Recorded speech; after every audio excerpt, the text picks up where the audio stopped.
Hello my dear friends, आप सभी का हमारे चैनल करंट स्टडी पर स्वागत है। दोस्त हम बात करेंगे एनालॉग इलेक्ट्रॉनिक्स की। आज की इस वीडियो में एक न्यू चैप्टर और एक न्यू टॉपिक लेकर आए हैं, लेकिन उससे पहले बताना चाहेंगे अब तक आपको दोस्त हमने आपको 25 प्लस वीडियो यहाँ पर एनालॉग इलेक्ट्रॉनिक्स के अपलोड कर दिए, जिसमें आपको बात करें दोस्त हमने आपको introduction of electronics, semiconductor physics और आपके semiconductor diode, bipolar transistor, basic transistor amplifier, ये सारी चीज़ें हमने आपको इंक्लूड की और बहुत ही डिटेल से सभी पॉइंट को बात किया है। आपको डिस्क्रिप्शन में लिंक मिल जाएगा, लिंक पर क्लिक करें और सभी वीडियो को आप देख सकते हैं। आज की वीडियो दोस्त आपके है सिंगल स्टेज ट्रांजिस्टर एम्पलीफायर। बहुत ही इंपॉर्टेंट टॉपिक है और विशेष आपको यहाँ पर ध्यान से समझना है। तो दोस्त हम आपको सिंगल स्टेज ट्रांजिस्टर एम्पलीफायर के बेसिक से एडवांस लेवल बताएंगे। तो मैं फिर से आपसे रिक्वेस्ट करूंगा, अगर आपके अभी टाइम नहीं दोस्त तो बाद में देखिए, बट वीडियो को लास्ट तक देखिएगा। आज का वीडियो बहुत ज़्यादा मजे वाले हैं। दोस्त आप देख सकते हैं मैंने यहाँ पर पूरे टॉपिक को यहाँ पर आप देख सकते हैं, मैं एक बार आपको दिखा देता हूँ। पूरे टॉपिक को हमने यहाँ पर डिटेल से आज बात करूँगा। पूरा ये टॉपिक आज की वीडियो में कंप्लीट करने वाला हूँ। तो दोस्त देखिए सिंगल स्टेज ट्रांजिस्टर एम्पलीफायर के आइए हम पहले छोटे बेसिक चीज़ को समझते हैं। तो दोस्त किसी भी वोल्टेज या करंट को के वेरिएशंस को, एम्पलीट्यूड को बढ़ाने को एम्पलीफिकेशन कहते हैं। दोस्त एम्पलीट्यूड बोले तो आयाम, अर्थात जो वोल्टेज है या करंट है उसमें जो वेरिएशंस हैं, जो उसके वेरिएशन है वोल्टेज और करंट के, उनके एम्पलीट्यूड आयाम को जो बढ़ाने की क्रिया होती है उसी को बोलते हैं एम्पलीफिकेशन, जिसे हिंदी में बोलते हैं प्रवर्धन। क्या बोलते हैं दोस्त? प्रवर्धन। और नेक्स्ट अगर हम बात करें दोस्तों तो एम्पलीफिकेशन की प्रक्रिया जिस डिवाइस के द्वारा मतलब युक्ति जो होती है, एम्पलीफिकेशन की क्रिया जो इस डिवाइस के द्वारा की जाती है वो उसे क्या कहते हैं? एम्पलीफायर कहते हैं। ये चीज़ आपको पता हुई। तो एम्पलीफिकेशन क्या होता है दोस्तों? वोल्टेज और करंट के जो वेरिएशन है इनके एम्पलीट्यूड को बढ़ाने की क्रिया ही एम्पलीफिकेशन कहलाती है। और एम्पलीफिकेशन की जो प्रक्रिया होती है जिस डिवाइस के द्वारा ये किया जाता है उसे कहते हैं एम्पलीफायर कहते हैं। ओके, अर्थात हिंदी में बोलते हैं एम्पलीफायर को प्रवर्धक। क्या बोलते हैं दोस्त? प्रवर्धक। नेक्स्ट पॉइंट मैं आपको कहना चाहूंगा, ये इंपॉर्टेंट टॉपिक है, पेपर्स में अगर पूछा जाएगा तो अभी आपको जो मैं बताने वाला हूं यहां पर अभी आपको मैं दिखा दूं दोस्त।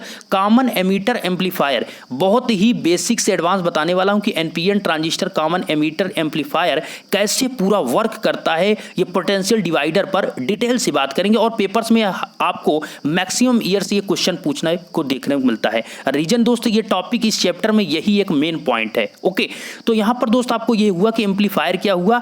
अब आपको समझना है कि एम्पलीफिकेशन के लिए प्रयुक्त किए जाने वाले परिपथों में ट्रांजिस्टर का यूज एम्पलीफिकेशन करने वाली एम्पलीफाइंग डिवाइस के रूप में किया जाता है। तो जो आपके ट्रांजिस्टर होते हैं वो एज ए एम्पलीफायर के रूप में, जो आपका एम्पलीफिकेशन परिपथ है दोस्त, उसमें जो आपका ट्रांजिस्टर किस रूप में यूज किया जाता है वो एज ए एम्पलीफायर के रूप में यूज किया जाता है। आप देख सकते हैं ट्रांजिस्टर का यूज एम्पलीफिकेशन करने वाली एम्पलीफाइंग डिवाइस के रूप में किया जाता है। नेक्स्ट पॉइंट दोस्त, एक गुड एम्पलीफायर, एक अच्छे प्रवर्धक की आउटपुट वेव इनपुट वेव के सभी फीचर्स, अर्थात फीचर्स मतलब उसकी प्रॉपर्टी, उसके गुण उपस्थित होते हैं, आउटपुट वेव में डिस्टॉर्शन नहीं होता। इसका रीजन क्या हुआ? अगर दोस्त आपका एक गुड एम्पलीफायर है, अगर आपने कोई गुड एम्पलीफायर अगर आपने लिया है, एक अच्छा प्रवर्धक, अगर आपसे कोई कहता है ये एक अच्छा प्रवर्धक है, तो आप उसकी पहचान कैसे करेंगे? उसकी पहचान ऐसे होगा कि जो उसकी आउटपुट वेव होगी, अर्थात जो आपको आउटपुट प्राप्त होगा उसमें क्या होना चाहिए कि इनपुट के सभी फीचर्स उपस्थित होने चाहिए।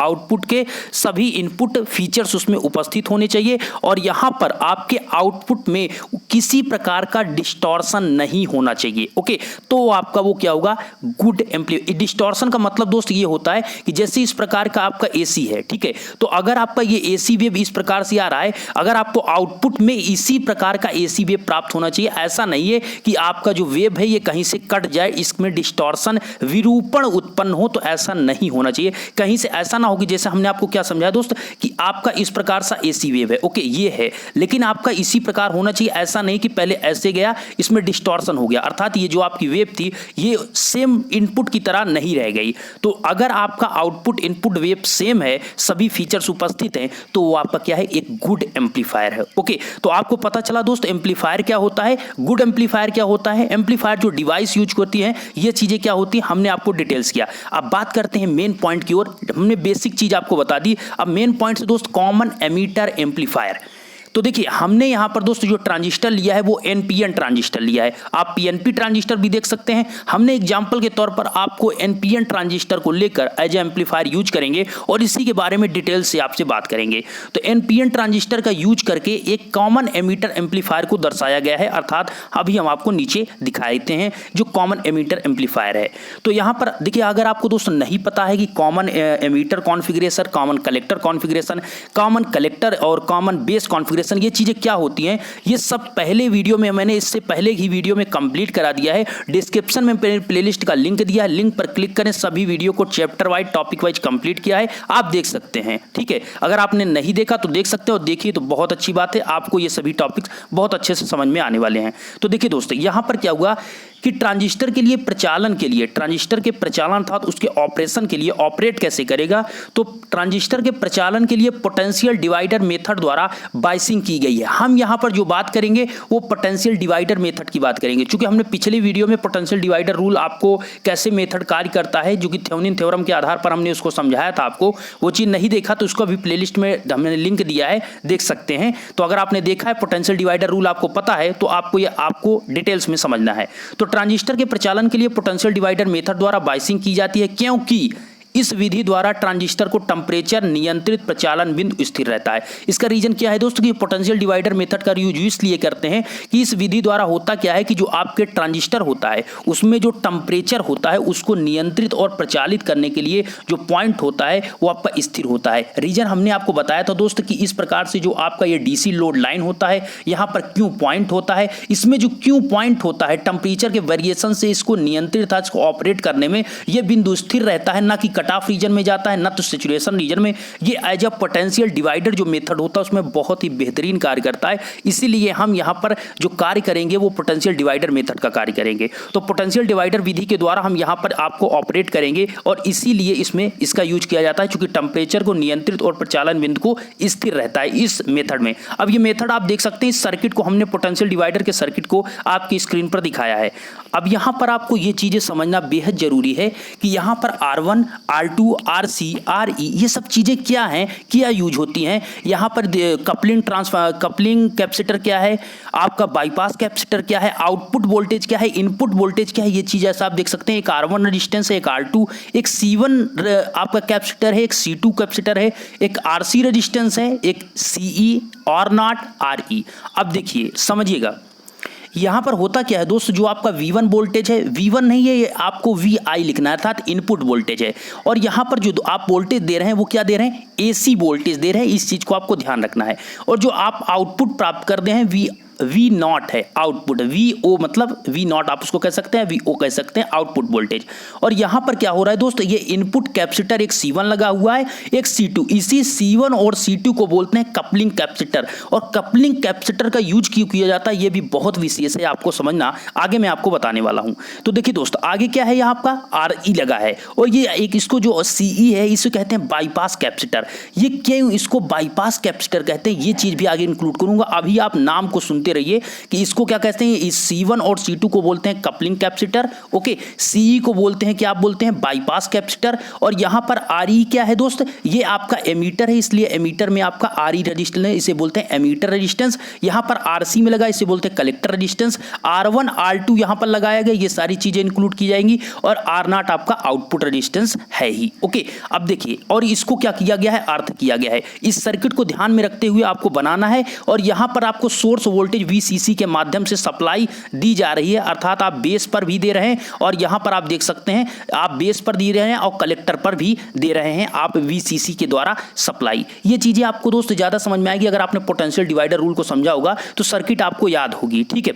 अब देखिए होता क्या है कि सर्किट में 3 कैपेसिटर C1, C2 और CE संयोजित किए गए हैं। संधारित्र C1, C2 को कपलिंग कैपेसिटर कहते हैं। मैंने अभी इंक्लूड किया आपको, यहाँ पर कितने कैपेसिटर, एक C1 है, एक C2 है और एक आपका CE है। यहाँ पर 3 कैपेसिटर यूज किए गए हैं जिसमें से C1 और C2 को कपलिंग कैपेसिटर कहते हैं। तो CE को क्या कहते हैं ये चीज आगे हम बताने वाले हैं, लेकिन कैपेसिटर ये हम कपलिंग कैपेसिटर का था C1 C2 का इसमें कार्य क्या है ये चीज को आप समझिए। देखिए आपसे कोई पूछता है दोस्तों तो आपसे यही पूछता है कि आप बताइए कि C1 C2 क्यों यूज किया गया है, CE क्यों यूज किया गया है, बाईपास कैपेसिटर क्यों यूज किया गया है, ये चीज आपसे पूछेंगे। ऐसा नहीं पूछेंगे आपसे कि आप हमें सर्किट बनाकर दिखा दीजिए, सर्किट तो कोई भी रट के बना सकता है, ठीक है, लेकिन मेन पॉइंट है आप उसमें क्यों यूज कर रहे हैं, उसका कार्य उसमें क्या है। तो आप कार्य समझिए, मेथड आप समझिए, इसमें इसका वर्क क्या है।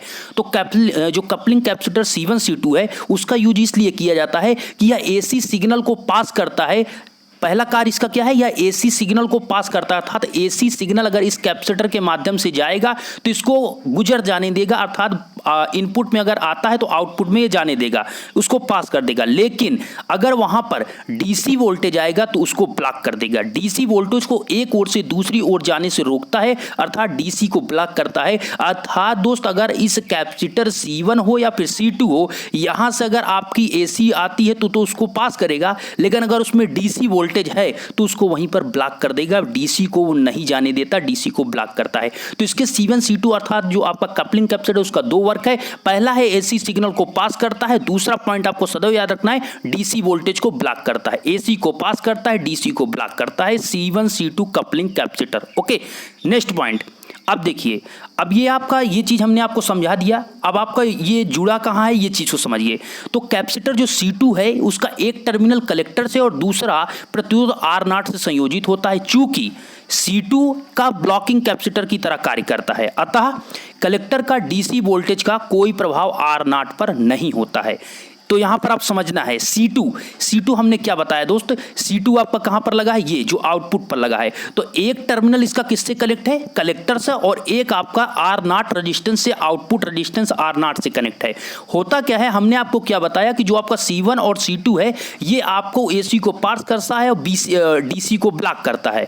तो यहां पर क्या करेगा कि ये DC को तो ब्लॉक कर देगा, तो यहां पर R0 पर कोई भी DC वोल्टेज नहीं आएगा। हमारी बात को समझिएगा, यहां पर आप क्या कर रहे हैं, ये DC को ब्लॉक कर देगा तो यहां पर R0 पर आपका कोई नहीं आएगा। तो जिससे यहां पर ये चीज आपको समझाया गया कि यहां पर देखिए दूसरा रेजिस्टेंस R0 से संयोजित होता है। चूंकि C2 ब्लॉकिंग कैपेसिटर की तरह कार्य करता है, इसलिए कलेक्टर की DC वोल्टेज का कोई प्रभाव R0 पर नहीं पड़ेगा। तो यहां पर अगर आपसे बात किया जाए, अगर आपसे कहे दोस्त कि DC के द्वारा यहां पर वोल्टेज ड्रॉप हो रहा है, तो बिल्कुल गलत। DC के द्वारा कोई वोल्टेज ड्रॉप यहां पर नहीं होगा। रीजन इतना है कि ये DC को यहीं पर ब्लॉक कर देगा, ओनली AC इससे पास होगा। ओके, ये हम बात कर रहे थे किसकी, C2 की। दोनों C1 C2 कपलिंग कैपेसिटर है। अभी हमने आपको C2 की बात की, एक कलेक्टर से कनेक्ट है, एक आउटपुट रेजिस्टेंस R0 से कनेक्ट है। इसको एज अ ब्लॉकिंग कैपेसिटर के रूप में कार्य करते हैं। चूंकि ये क्या कर रहा है, DC को ब्लॉक करता है, R0 पर इसका कोई भी इफेक्ट नहीं पड़ता है। अब नेक्स्ट पॉइंट, इसी प्रकार आपका कैपेसिटर C1, अभी आपके C1 C2 कपलिंग कैपेसिटर है। अगर हम C1 की बात करें तो C1 क्या क्या करता है दोस्त, C1 आपका सिग्नल वोल्टेज, अर्थात आपका जो VI है, इनपुट वोल्टेज है, VI को ट्रांजिस्टर के बेस पर पास कर देता है, परंतु ट्रांजिस्टर के बेस पर उपलब्ध DC बायस वोल्टेज के सिग्नल सोर्स VI ओर के जाने से रोकता है। वही बात यहां पर भी हो रही है। अर्थात दोस्त हमने क्या बताया कि C1 C2 एक कपलिंग कैपेसिटर है, तो यहां पर आपका C1 जो होता है ये भी यहां से AC जो आता है उसको पास करता है, लेकिन DC को यहां पर वो क्या कर रहा है, ब्लॉक कर देता है। अर्थात जो आपका बेस है, बेस कौन सा है दोस्त, ये आपका कलेक्टर है, ये आपका एमीटर है, और ये जो आपका बेस है, तो बेस पर आपको DC बायस वोल्टेज जो है उसको ब्लॉक करता है, DC बायस वोल्टेज को यहां पर नहीं जाने देता है। कौन, C1। इसीलिए तो इसे दोस्तों बोलते हैं DC ब्लॉकिंग कैपेसिटर, इसीलिए इसको बोलते हैं C1 C2 को। ओके, तो यहां पर ब्लॉकिंग कैपेसिटर C2 हो गया, और यहां पर क्या किया C1 ने आपने क्या किया, C1 ने आपको जो इनपुट ट्रांजिस्टर, जो आपका ट्रांजिस्टर है उसके बेस पर जो आपका इनपुट आ रहा है उसको ये क्या कर रहा है, ट्रांजिस्टर के बेस पर उपलब्ध DC बायस वोल्टेज को सिग्नल सोर्स VI ओर से जाने से रोकता है। अर्थात वो बेस पर नहीं जाने पाता है, C1 पहले ही से रोक देता है। अब बात आती है C1 की, बात हो गई, दोनों कपलिंग कैपेसिटर हैं, वो दोनों क्या कर रहे हैं, DC को ब्लॉक कर रहे हैं, AC को पास कर रहे हैं। तो आपको आउटपुट पर जो C2 है उसको वहां पर R0 जो रेजिस्टेंस है वहां पर उसको नहीं मिलेगा DC। तो इस प्रकार, और यहां पर आपको बायस वोल्टेज है, अर्थात जो आपकी बेस बायस वोल्टेज है C1 के माध्यम से, वहां क्या होगा, आपको DC वोल्टेज नहीं मिल पाएगा, चूंकि ये DC को ब्लॉक कर देगा। अब बात आती है दोस्त किसकी बात आती है, बाईपास कैपेसिटर की, जिसे कहते हैं CE। अब बाईपास कैपेसिटर हमने यहां पर आपको बताया, और इसे बाईपास कैपेसिटर क्यों कहते हैं, समझिएगा, ये है आपका बाईपास कैपेसिटर और इसको क्या कर दिया गया है, अर्थ भी किया गया है। इन चीज को समझना है आपको बहुत ध्यान से, ये मेन पॉइंट है। C1 C2 तो आपको समझ में आया, अब CE कैपेसिटर क्यों यूज किया जा रहा है, और ये भी आप ध्यान से देख सकते हैं कि जो आपका कलेक्टर एमीटर रेजिस्टेंस है उसी के पैरेलल में इसको ऐड किया गया है कैपेसिटर को। अब यहां पर इसको अब आप समझिए, देखिए हमने यहां पर क्या इंक्लूड किया है, देखिए कैपेसिटर CE बाईपास कैपेसिटर का कार्य करता है और यह एमीटर धारा में होने वाले सभी वेरिएशन अर्थात परिवर्तन को ग्राउंड में बाईपास करता है। तो इसे बाईपास कैपेसिटर इसीलिए दोस्त कहते हैं कि ये करता क्या है कि जितना भी आपके एमीटर, जो इसी एमीटर के पैरेलल में ही आपका कैपेसिटर लगाया जाता है, तो जो आपका एमीटर है, एमीटर में जो भी वेरिएशन होंगे, जो परिवर्तन होंगे, टोटल वोल्टेज करंट जिसमें भी यहाँ पर परिवर्तन होगा, वेरिएशन होगा, वो क्या करता है कि ये कैपेसिटर के माध्यम से ग्राउंड, देखिए आपको हमने अभी फिगर में जो दिखाया उसमें ग्राउंड कर दिया गया, तो जो भी परिवर्तन होगा उसको तुरंत क्या करेगा, ये कैपेसिटर बाईपास करके आपका ग्राउंड कर देता है, जिससे उसमें कहीं प्रकार का कोई इफेक्ट, मतलब कोई दिक्कत नहीं होती है। तो यहां पर CE का वर्क क्या है दोस्त, कि जो एमीटर धारा में होने वाले सभी परिवर्तन को ग्राउंड में बाईपास करता है आपका बाईपास कैपेसिटर। तो आपको C1 C2 भी समझ में आएगा उसका क्या वर्क है, CE का क्या वर्क है दोस्त, ये एमीटर में जो भी वेरिएशन होगा, एमीटर धारा में जो भी वेरिएशन होगा उसको ये बाईपास कर देगा ग्राउंड में। ओके, नेक्स्ट पॉइंट दोस्त, यदि एमीटर रेजिस्टेंस RE को CE के द्वारा बाईपास ना किया जाए, अगर दोस्त अगर एक मिनट को अगर आप सोचिए कि अगर हम यहां पर RE की जगह पर CE को हम ना लगाएं, जो RE के पैरेलल हमने CE को लगाया है, अगर हम एक मिनट को ना लगाएं तो क्या होगा, तो देखिए यदि यहां पर एमीटर रेजिस्टेंस RE को CE के द्वारा बाईपास ना किया जाए तो resistance RE AC voltage drop होगा। समझिए, अगर वहां पर आप CE के माध्यम से उसके बाईपास वोल्टेज या करंट में जो परिवर्तन होगा उसको बाईपास नहीं करेंगे, तो जो आपका एमीटर रेजिस्टेंस RE है, मतलब कहां आपको हम दिखा देते हैं, मतलब यहां पर आपका देखिए, अगर इसको आप नहीं लगाते हैं, एक मिनट को हटा दीजिए, तो आपका RE रेजिस्टेंस में यहां पर AC वोल्टेज ड्रॉप बढ़ जाएगा। क्या बढ़ जाएगा, AC वोल्टेज ड्रॉप, क्योंकि रेजिस्टेंस है तो इसलिए AC वोल्टेज ड्रॉप यहां पर बढ़ जाएगा। और जब AC वोल्टेज ड्रॉप यहां पर दोस्त आपका बढ़ेगा, जिससे इनपुट वोल्टेज प्रभावित होगी और यह प्रभाव आपका कहलाता है नेगेटिव फीडबैक इफेक्ट। तो अगर आपसे कोई पूछता है, अगर आपसे कि भाई साहब ये बताइए कि किस कंडीशन में आपका ये एम्पलीफायर ये as a negative feedback effect की तरह कार्य करता है, कब किस कंडीशन में, तो आपको बताना है कि भाई साहब जब यहां पर CE अर्थात आपका जो बाईपास कैपेसिटर है उसका यूज हम नहीं करेंगे तो उस कंडीशन में ओनली RE के माध्यम से AC करंट आपकी जाएगी, और जब AC जाएगा तो वहां पर AC वोल्टेज ड्रॉप होगा, और जब AC वोल्टेज ड्रॉप होगा तो वहां पर आपकी इनपुट वोल्टेज, जो आप वहां पर इनपुट वोल्टेज मतलब हमारी बात को समझ रहे हैं आप दोस्त, इनपुट मतलब यहां से आप जो दे रहे हैं VI, इस पर क्या पड़ेगा, प्रभाव, और जो प्रभाव इफेक्ट पड़ता है इसी को बोलते हैं नेगेटिव फीडबैक इफेक्ट। क्या बोलते हैं, नेगेटिव फीडबैक इफेक्ट इसी को कहते हैं। ओके, यहां इस चीज को समझना है। तो अगर आप CE बाईपास कैपेसिटर का यूज नहीं करेंगे तो RE के माध्यम से AC करंट जाएगी, RE के माध्यम से AC करंट जाएगी तो AC वोल्टेज ड्रॉप होगा, और जब AC वोल्टेज ड्रॉप होगा तो आपका इनपुट वोल्टेज में इफेक्ट पड़ेगा, और इसी इफेक्ट को बोलते हैं नेगेटिव फीडबैक इफेक्ट। अब इस फीडबैक इफेक्ट को कैसे समाप्त किया जाता है, इसी CE को लगाकर। अगर आप CE को नहीं लगाएंगे तो नेगेटिव फीडबैक इफेक्ट वहां पर 100% होना तय है, तो इसीलिए वहां पर CE का यूज आप करते हैं बाईपास कैपेसिटर का। ओके, ये क्या करता है, जो भी वेरिएशन होता है ये आपका अर्थ कर देता था, ग्राउंड कर देता है। नेक्स्ट पॉइंट, संधारित CE का मान, अर्थात अब इसकी वैल्यू कितनी होनी चाहिए, जो बाईपास कैपेसिटर आप यूज कर रहे हैं।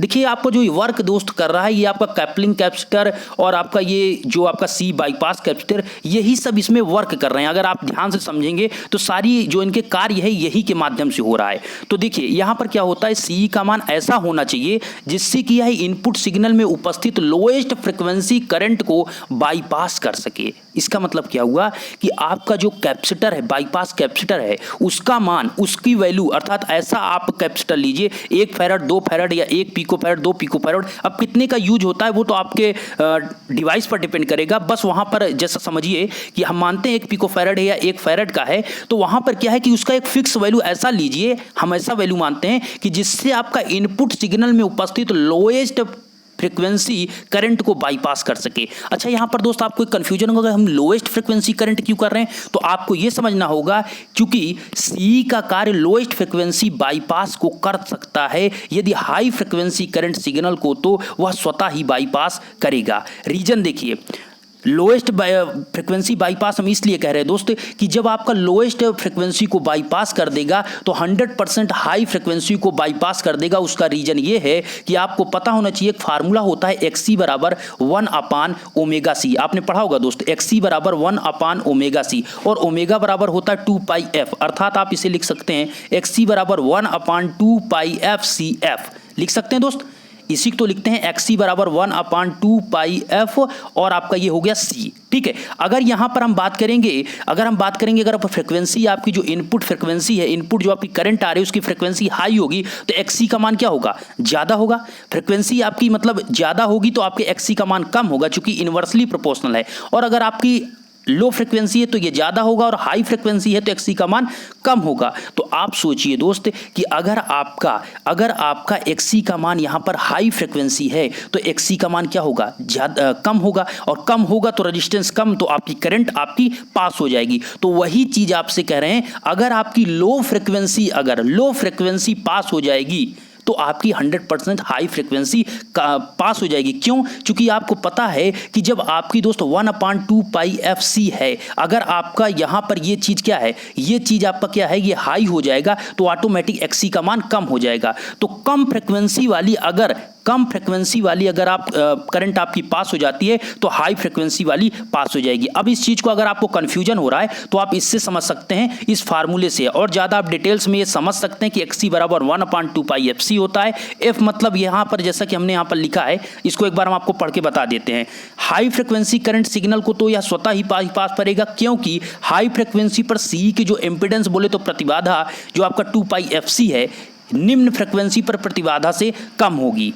आशा करते हैं ये चीज आप समझ गए होंगे दोस्तों। मतलब कि आपका फ्रिक्वेंसी कम होगा तो इंपीडेंस ज्यादा होगा, फ्रिक्वेंसी कम तो इंपीडेंस ज्यादा, और इंपीडेंस ज्यादा तो करंट पास करने में दिक्कत। अगर उतनी ही जो इंपीडेंस है ऐसा आप वहां पर CE का मतलब कैपेसिटर का यूज करिए, ऐसे बाईपास कैपेसिटर का यूज करिए जो उस रेजिस्टेंस को क्रॉस कर जाए तो उससे कम वाले करंट को तो वो पास ही कर देगा। ये चीज है। अब इसको आप थोड़ा और ध्यान से समझेंगे तो समझ में आएगा। मैंने आशा किया आपको उस चीज को समझाने की। अगर आपको नहीं समझ में आया, थोड़ा फार्मूला इसी को लिखकर आपको समझिए, 100% वो चीज समझ में आ जाएगी। इसके साथ ही दोस्त यह भी आवश्यक है कि लो फ्रिक्वेंसी पर CE की जो प्रतिबाधा है, प्रतिरोध RE से कम हो। इसका मतलब क्या हुआ, जो CE है अर्थात जो आपका बाईपास कैपेसिटर है उसकी जो इंपीडेंस है वो RE बोले तो कलेक्टर जो एमीटर रेजिस्टेंस है उससे आपकी कम होनी चाहिए। उससे कम हमने एज अ प्रैक्टिकली आपको, अगर प्रैक्टिकली आप देखेंगे तो XCE, X तो दोस्त आपको इसको आप रिएक्टेंस बोल सकते हैं या आप बोल सकते हैं क्या, प्रतिघात। इंपीडेंस इसलिए कहा जा रहा है यहां पर, रीजन ये है कि यहां पर एज अ कैपेसिटर देखेंगे तो वो एज अ इंपीडेंस की तरह ही कार्य करता है। तो कैपेसिटर के लिए XC होता है। तो XCE अर्थात जो आपका एमीटर का आपका X का मान है वो RE के मान अर्थात रेजिस्टेंस एमीटर रेजिस्टेंस का RE/10 या फिर XC का मान इससे कम होना चाहिए या RE/10 के बराबर होना चाहिए। ये चीज यहां पर इंक्लूड की गई है, ये एज अ प्रैक्टिकली बताया गया। अब देखिए, जिस सिग्नल का एम्प्लीफिकेशन करना होता है वह ट्रांजिस्टर के बेस एमीटर के मध्य संयोजित किया जाता है। जिस सिग्नल का एम्प्लीफिकेशन करना होता है बेस एमीटर, अब बेस कहाँ है, एमीटर कहाँ है, आइए हम आपको दिखाते हैं। देखिए ये क्या है दोस्त, ये है आपका बेस और ये क्या है, एमीटर। तो जिस सिग्नल का आपको करना होगा उसी को क्या करना होगा, बेस एमीटर सिग्नल के मध्य आपको कनेक्ट कर देना होगा। मतलब दोस्त ये आपका बेस है और ये आपका क्या है, ये आपका एमीटर है। तो यहीं पर आप क्या कर देंगे, इंक्लूड कर देंगे। इनका कहने का मतलब वही है कि बेस और एमीटर के मध्य यहाँ पर आप क्या करेंगे, कनेक्ट करेंगे। आप देख सकते हैं यहाँ पर यही कहा गया कि आपको बेस और एमीटर के मध्य संयोजित करना है, ट्रांजिस्टर के बेस और एमीटर के मध्य। जब इनपुट सिग्नल, आप ध्यान से समझिएगा, कंडीशन समझिए, जब इनपुट सिग्नल VI के कारण ट्रांजिस्टर के बेस करंट में परिवर्तन होगा, जो आप इनपुट करंट दे रहे हैं वो आपके बेस में जाएगा, और बेस में जब जाएगा तो बेस में परिवर्तन जो आपकी IB करंट है उसमें परिवर्तन होगा, और जब बेस करंट में परिवर्तन होगा तो कलेक्टर करंट बोले तो IC में परिवर्तन होगा, और जब IC में परिवर्तन होगा तो IC में परिवर्तन से प्रतिरोध पर AC वोल्टेज ड्रॉप होगा। कलेक्टर करंट आपकी कहाँ है, आइए हम दिखाते हैं। देखिए कलेक्टर करंट कहाँ है दोस्त, समझिए, जो आप इनपुट दे रहे हैं आई वोल्टेज, इसके देने से यहाँ पर बेस करंट जो आपकी उसमें परिवर्तन होगा, बेस करंट में परिवर्तन होगा तो आपके कलेक्टर करंट में परिवर्तन होगा, कलेक्टर करंट में परिवर्तन होगा तो आपके यहाँ पर जो R0 है यहाँ पर वोल्टेज ड्रॉप होगा। अर्थात वही चीज यहाँ पर आपसे दर्शाया गया कि जब आपके IB में परिवर्तन होगा तो कलेक्टर करंट में परिवर्तन होगा, और कलेक्टर करंट में परिवर्तन होगा तो कलेक्टर करंट में परिवर्तन से प्रतिरोध आप देख सकते हैं AC वोल्टेज ड्रॉप होगा जो कि R0 पर होगा। और वही चीज बताया गया है दोस्तों कि AC वोल्टेज संधारित्र C2 से पास होकर रेजिस्टेंस R0 पर उपलब्ध होती है और प्रतिरोध R0 पर वोल्टेज ड्रॉप V0 आउटपुट है। ओके, यहाँ चीज ये सारी चीज इंक्लूड की गई कि आपको जो आउटपुट पर प्राप्त होगा वो कभी DC वोल्टेज प्राप्त नहीं होगा, सदैव AC प्राप्त होगा, क्योंकि जो आपका कैपेसिटर लगाया गया है कपलिंग कैपेसिटर C1 C2 वो इसीलिए लगाया गया है कि वो DC को ब्लॉक कर देगा और AC को पास कर देगा। लेकिन आपका जो AC जो पास होगा वो क्या होगा, रेजिस्टेंस जब R0 पर पहुंचेगा तो वहां पर उसका वोल्टेज ड्रॉप होगा जिसे आप V0 कहेंगे, जो कि आपका आउटपुट वोल्टेज ड्रॉप होगा। अब देखिए यहां पर आपको एक चीज पता होना चाहिए कि वोल्टेज गेन क्या होगा, करंट गेन क्या होगा, पावर गेन क्या होगा। इसका मतलब क्या हुआ, प्रवर्धन लाभ कितना आपको लाभ हुआ, लाभ क्या हुआ, ये चीज तो आपको पता होनी चाहिए कि इसका लाभ कितना हुआ, ये चीज आपको पता होगा तभी आप बताएंगे। तो लाभ कैसे निकाला जाता है दोस्त, लाभ आपको आउटपुट अपान इनपुट, किसी भी चीज को आपने कोई कार्य किया तो आपने अगर जितना अपना इनपुट दिया अगर आपको जो आउटपुट मिलता है तो आप कैसे निकालेंगे कितना आपको लाभ हुआ। तो आउटपुट अपान इनपुट जब आप करते हैं, जैसे देखते हैं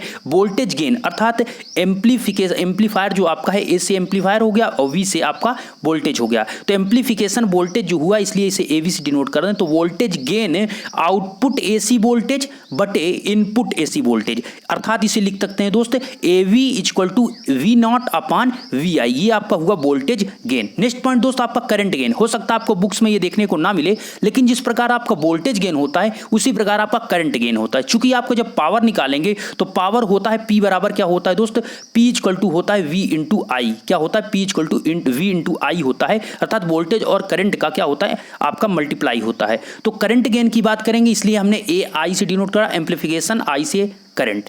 अब यहां पर आउटपुट AC करंट बटे इनपुट AC करंट, इस चीज को आपको ध्यान रखना है। यहां पर जितनी भी बात की जाएगी AC, क्योंकि यहां पर DC की कोई भी बात नहीं की जाएगी। अब यहां पर दोस्त AI इक्वल टू क्या हो जाएगा, I0 अपान I। अब हम पावर एम्प्लीफिकेशन की बात करें तो करंट की बात हो गई, वोल्टेज की बात हो गई, अब हम बात करते हैं पावर। तो पावर होता है AP equal to AV into AI, क्यों, क्योंकि आपको पता है दोस्त हमने अभी बताया पावर इक्वल टू क्या होता है V क्रॉस I, अर्थात वोल्टेज और करंट का मल्टीप्लाई। तो उसी प्रकार जो आपका एम्प्लीफिकेशन होगा तो पावर का एम्प्लीफिकेशन AP होगा AV इंटू AI। ओके, जैसा आप यहाँ पर देख सकते हैं। अब इसको क्या करना है आपको, वही हमने यहाँ पर लिख दिया, power amplification equal to voltage amplification into equal to voltage amplification into current amplification, ये फार्मूला आपको यहां दर्शाया गया।